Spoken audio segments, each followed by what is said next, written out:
आज की कहानी भारत के उस वीर योद्धा की है जिसने स्वराज्य की नींव रखी और नौसेना का सर्वप्रथम निर्माण किया था, जिसे हम छत्रपति शिवाजी महाराज के नाम से जानते हैं।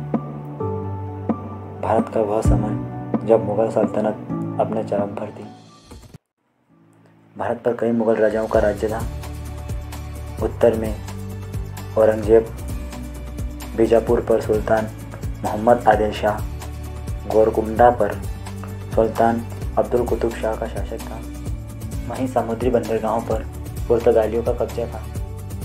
इस समय दक्कन सल्तनत में एक मराठा सेनापति था जिसका नाम था सयाजी भोसले।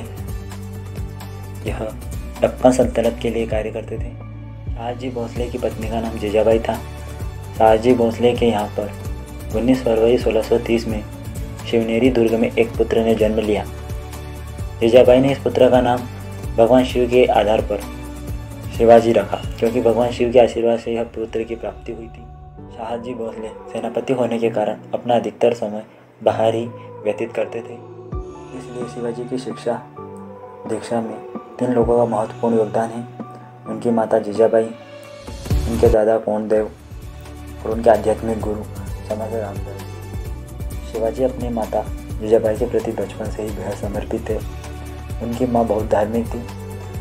उनकी माता शिवाजी को बचपन में ही युद्ध की कहानियाँ सुनाती थी तथा उस युग की होने वाली घटनाओं के बारे में अवगत कराती थी। खास करके उनकी माता उन्हें रामायण और महाभारत की कहानियाँ सुनाती थी, जिन्हें सुनकर उन पर गहरा प्रभाव पड़ा, जिससे उनके जीवन को एक नई राह मिली।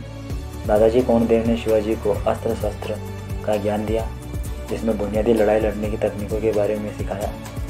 घोड़सवारी करना, तलवारबाजी, निशानेबाजी, भाला इत्यादि अस्त्र शस्त्र का ज्ञान उन्होंने दादा कोंडदेव से प्राप्त किया। अब हम बात करते हैं शिवाजी के आध्यात्मिक गुरु समर्थ रामदास जी के बारे में। हिंदू पतिशाही के संस्थापक शिवाजी के गुरु रामदास जी का नाम भारत के साधु संतों में से विख्यात है। उन्होंने दास बोध नामक ग्रंथ की रचना भी की थी, जिसकी भाषा मराठी है। संपूर्ण भारत में कश्मीर से लगाकर कन्याकुमारी तक उन्होंने 1100 मठ तथा अखाड़े की स्थापना की। स्वराज्य के लिए जनता को तैयार करने में इनका प्रयत्न भरपूर रहा है। उन्होंने अखाड़ों की स्थापना की थी, इसलिए उन्हें भगवान हनुमान जी का अवतार भी माना जाता है। छत्रपति शिवाजी महाराज अपने गुरु से प्रेरणा लेकर ही कार्य करते थे। ऐसा कहा जाता है कि छत्रपति शिवाजी महाराज को महान शिवाजी बनाने में समर्थ रामदास जी का ही योगदान है। छत्रपति शिवाजी महाराज अपने गुरु के आशीर्वाद के बिना कोई भी कार्य नहीं करते थे। अपने गुरु के हर आदेश का पालन करते थे और रामदास जी का बहुत बड़ा योगदान है शिवाजी महाराज को महान बनाने के पीछे। शिवाजी महाराज का विवाह हुआ तो यह मात्र 10 वर्ष के थे। 14 मई 1640 में सईबाई निभाकर के साथ लाल महल पुणे में इनका विवाह संपन्न हुआ। मात्र 15 वर्ष की आयु में शिवाजी ने तोरण के किले पर आक्रमण कर सन 1645 में विजय प्राप्त कर ली, परंतु आदिल शाह की सेना ने इनके पिता को बंदी बना लिया। इस युद्ध के बाद फिरंगोली नरसल्ला ने शिवाजी की स्वामी भक्ति स्वीकार की और शिवाजी ने गोंडवाना किले पर कब्जा कर लिया। सन 1649 में आदिल शाह ने शिवाजी के पिता को इस शर्त पर छोड़ा कि वे गोंडवाना के किले को छोड़ देंगे। उनके पिता की रिहाई के पश्चात उन्होंने 1656 में पड़ोसी मुखिया मराठा जावली का साम्राज्य हथिया लिया। बाद में आदिल शाह की बेचैनी और बढ़ा थी। आदिल शाह शिवाजी को मारने के लिए अनेक षड्यंत्र रचने लगा। 1959 में आदिल शाह ने अपने बहादुर सेनापति अफजल खान को शिवाजी को मारने के लिए भेजा। अफजल खान ने एक षड्यंत्र रचा और शिवाजी से मिलने की इच्छा व्यक्त की। शिवाजी को अफजल खान के इरादों पर भरोसा नहीं था, फिर भी शिवाजी ने इस प्रस्ताव को मंजूरी दी।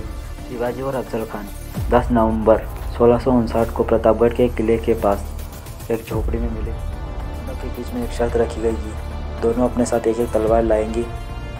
शिवाजी को अफजल खान के इरादों पर भरोसा नहीं था, इसलिए उन्होंने कपड़ों के अंदर कवच डाला और दाई भुजा पर बागनाथ बांध दी। शर्त के अनुसार शिवाजी और अफजल खान की भेंट हुई।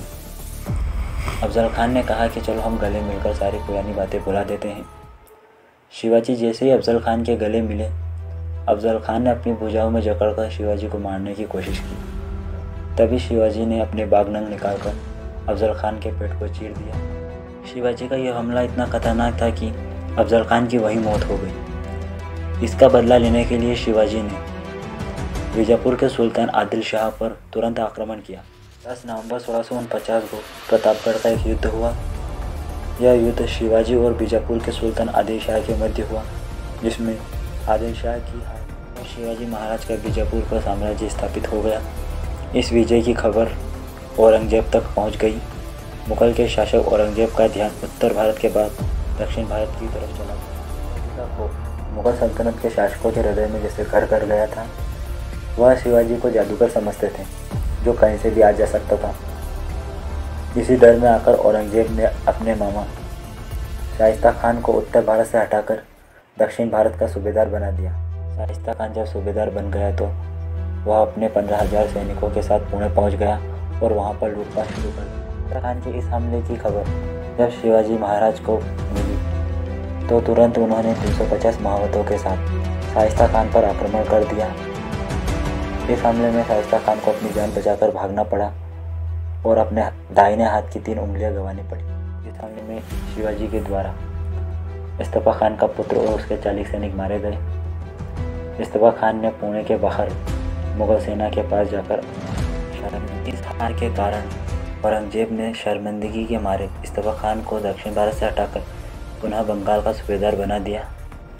और इस घटना के बाद औरंगजेब ने अपने सबसे प्रभावशाली सेनापति राजा मिर्जा जयसिंह के नेतृत्व में लगभग 1 लाख सैनिकों की फौज भेजी। शिवाजी को कुचलने के लिए राजा जयसिंह ने बीजापुर के सुल्तान के साथ संधि कर पुरंदर को किले को जीतने की योजना बनाई। योजना के प्रथम चरण में 24 अप्रैल 1665 ईसा को वज्रगढ़ के किले पर अधिकार कर लिया। पुरंदर के किले की रक्षा करते हुए शिवाजी का अत्यंत वीर सेना नायक मुरारजी बाजी मारे गए। पुरंदर के किले को बचाने में असमर्थता जानकर एक संधि राजा जयसिंह के सामने पेश की गई। दोनों नेता संधि की शर्तों पर सहमत हो गए और 22 जून 1665 ईसा को पुरंदर की संधि संपन्न हुई। इस संधि के अनुसार अधिक आय वाले 23 किले मुगलों को देने थे व निम्न आय वाले 12 किले उनको अपने पास रखने थे। शिवाजी के पुत्र संभाजी और 5000 मनसबदार एवं उचित जागीरदार औरंगजेब की सेवा में प्रस्तुत होने बालाघाट की जागीरों से प्राप्त होने वाली 40 लाख की हुण वह मुगल दरबार में पेश करनी होगी। इन शर्तों के साथ दोनों पक्षों में यह पुरंदर की संधि हुई। एक बार औरंगजेब ने शिवाजी को मिलने के लिए आगरा बुलाया।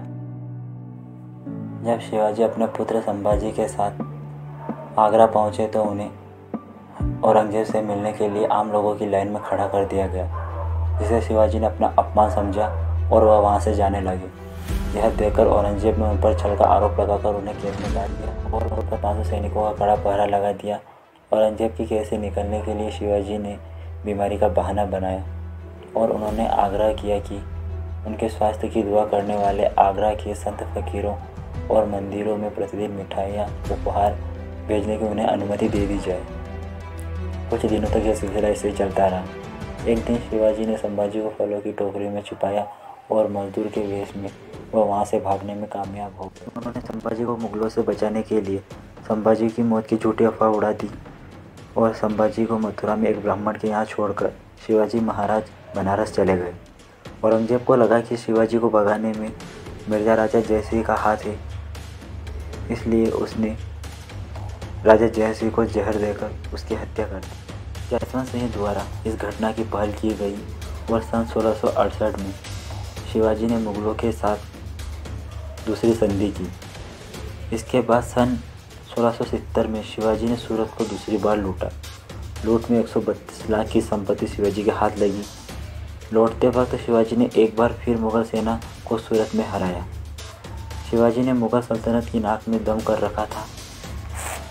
सन 1674 तक शिवाजी का साम्राज्य अच्छा खासा विस्तार हो चुका था।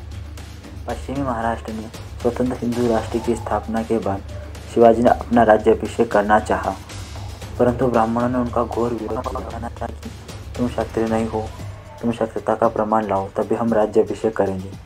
तब बालाजी राव जी ने शिवाजी का संबंध मेवाड़ के सिसोदिया वंश से संबंध में प्रमाण भेजे, जिससे संतुष्ट होकर वह रायगढ़ आए और उन्होंने राज्याभिषेक किया। राज्याभिषेक के बाद भी पुणे के ब्राह्मण शिवाजी को राजा मानने से इनकार कर दिया। इसके बाद शिवाजी ने अष्टप्रधान मंडल की स्थापना की। विभिन्न राजाओं के दूतों प्रतिनिधियों के अलावा विदेशी व्यापारियों को इस समारोह में आमंत्रित किया गया। इस समारोह में लगभग रायगढ़ के 5000 लोग इकट्ठे हुए थे। इसके बाद शिवाजी को छत्रपति की उपाधि दी गई। शिवाजी के राज्याभिषेक के 12 दिन बाद उनकी माता का देहांत हो गया। इस कारण उन्होंने 4 अक्टूबर 1674 को पुनः अपना राज्याभिषेक किया। 2 बार इस राज्याभिषेक के समारोह में लगभग 50 लाख रुपए का खर्चा हुआ। इस समारोह में हिंदू स्वराज्य की स्थापना का उद्घोष किया गया। इसके साथ शिवाजी के परिवार को संस्कृत भाषा का अच्छा ज्ञान था। शिवाजी ने इसी परंपरा को आगे बढ़ाते हुए किलों के नाम संस्कृत भाषा के आधार पर रखे, जिसमें उनके सिंधुदुर्ग, प्रचंडगढ़, स्वर्णदुर्ग। उनके राजपुरोहित पंडित स्वयं संस्कृत के कवि तथा शास्त्री थे।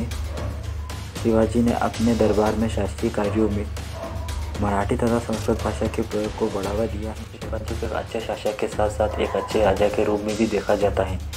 शिवाजी भले ही एक कट्टर हिंदू थे, परंतु वह सभी धर्मों का समान सम्मान करते थे।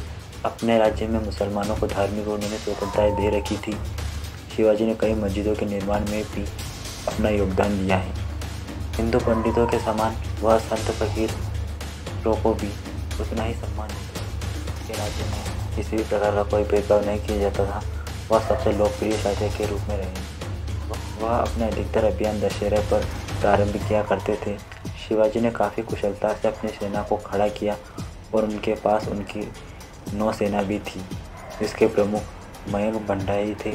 शिवाजी ने अनुशासित सेना तथा सुस्थापित प्रशासनिक संगठनों की मदद से निपुण तथा प्रगतिशील सभ्य शासन की स्थापना की। अप्रैल 1680 को लगातार 3 सप्ताह बीमार रहकर शिवाजी महाराज की मृत्यु हो गई। 50 वर्षों के कार्यकाल में छत्रपति शिवाजी ने इस मातृभूमि के गौरव को बनाए रखा और मातृभूमि पर स्वराज्य की स्थापना की। आपको ये वीडियो कैसा लगा आप कमेंट करके हमें ज़रूर बताएं। वीडियो को लाइक करें, चैनल को सब्सक्राइब करें, बेल आइकन को दबाएं ताकि जो भी नया वीडियो अपलोड हो वो आप तक जरूर पहुंचे। मिलते हैं अगले वीडियो में। जय हिंद, जय भारत।